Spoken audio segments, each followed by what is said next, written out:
Welcome back for part 5 of the Dungeons & Dragons Icewind Dale Rime of the Frostmaiden book series.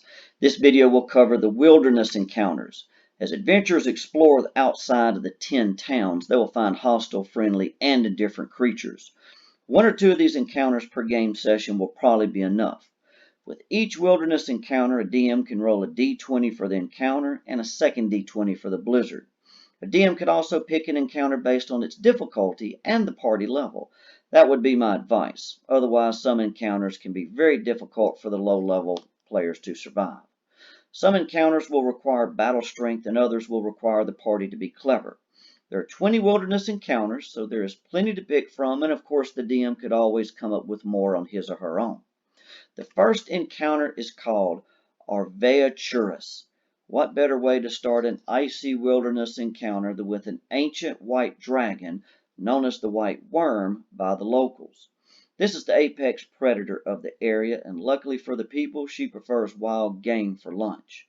At one time, the dragon served a wizard whose frozen corpse is still on her back. You can see that in the picture. And she still speaks to him as if he were alive. This dragon could be encountered during a blizzard while the dragon is lying down flat and covered with snow. The only thing that would be visible is the frozen wizard on her back. If someone moves closer to investigate and gets very close, they'll be standing on the dragon's back. The players could also encounter the dragon on the ground eating an animal, erupting from the water with a meal in her mouth, or flying in the sky. As long as the dragon isn't bothered, she won't attack. Next we have awakened beasts.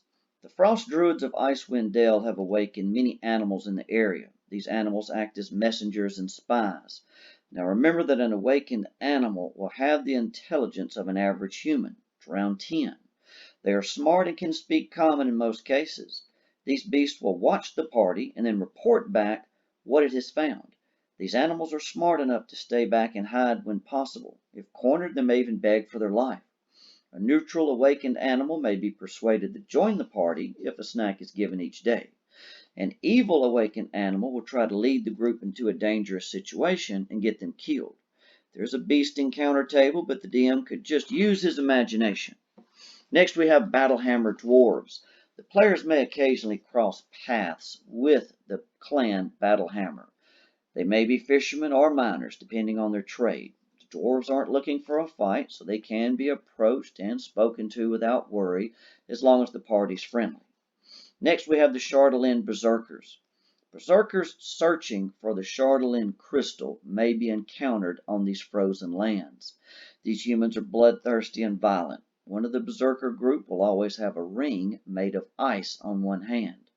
If the ring is removed from a Berserker, say after he's dead, everyone within 100 feet will be instantly teleported to the cave of the Berserkers. No save on that there. Next we have the Twinger. Twinger are elemental spirits that look like a tiny doll wearing a mask. These will carry a tiny berry in their hands and will offer it to a player. For the most part, the Twinger are friendly, but occasionally one is driven mad by the blizzards.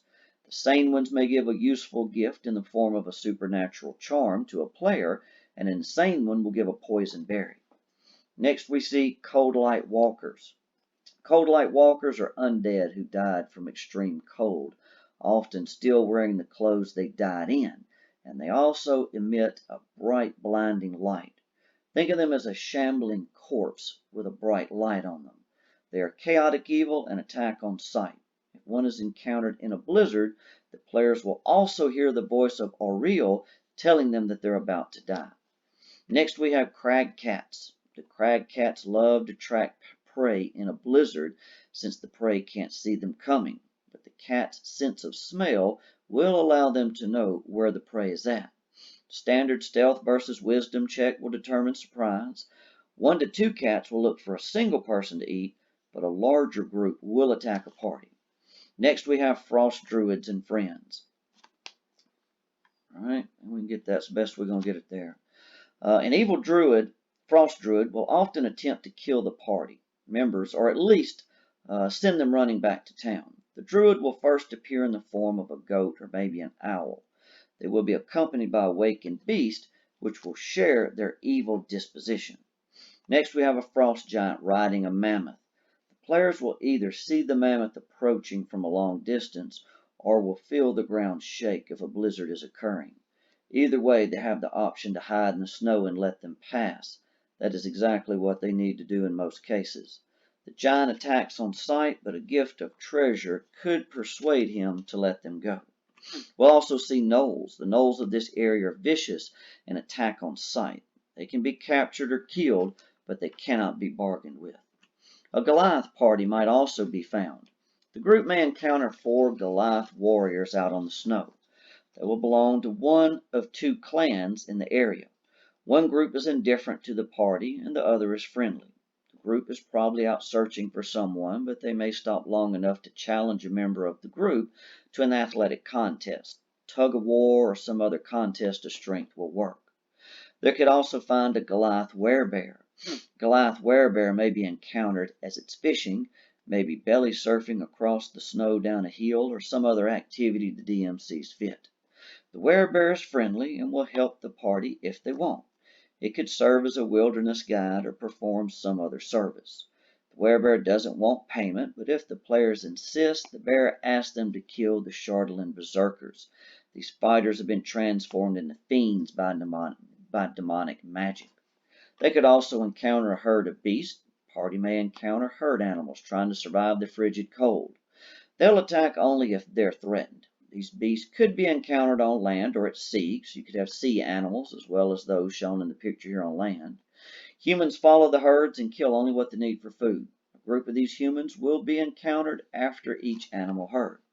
They might also just find humans. The adventurers will sometimes encounter a human scouting party. They could be tribal warriors or trappers from 10 towns. This could occur on land at sea too. Some hunt on land, some hunt out of a boat. These people can have useful information. There's a table to roll from to get results. They might also see an ice troll.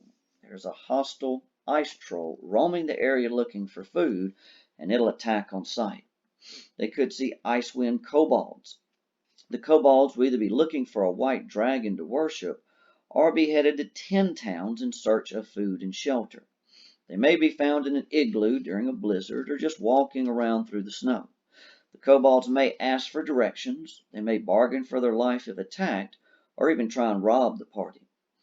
Orcs of the Many Arrow tribe could be found. This is the most powerful of the orc tribes in the area. The orcs are in search of food and the party will be seen as meat for dinner. The orcs can be reasoned with if the price is right. The price could even be a song honoring the chief, a source of food, or something of similar value. The party could encounter perytons. The 2 perytons are looking for a humanoid heart to rip out so they can reproduce. If a heart is obtained, they will fly away. They might also find a nice little snowy owlbear. This owlbear is hungry, and giving it food may save the party. Otherwise, the party members will be eaten. If someone can speak to the owlbear, they may convince it to join them if they keep it fed. So it could actually be a nice member of the party. And then lastly, here we got a Yeti. The Yeti always appear during a blizzard. The Yetis will hide beneath the snow and wait to ambush the players. Heads of their victims are always kept as trophies. You'll find that in their lair. This concludes the Wilderness Encounters section of Icewind Dale.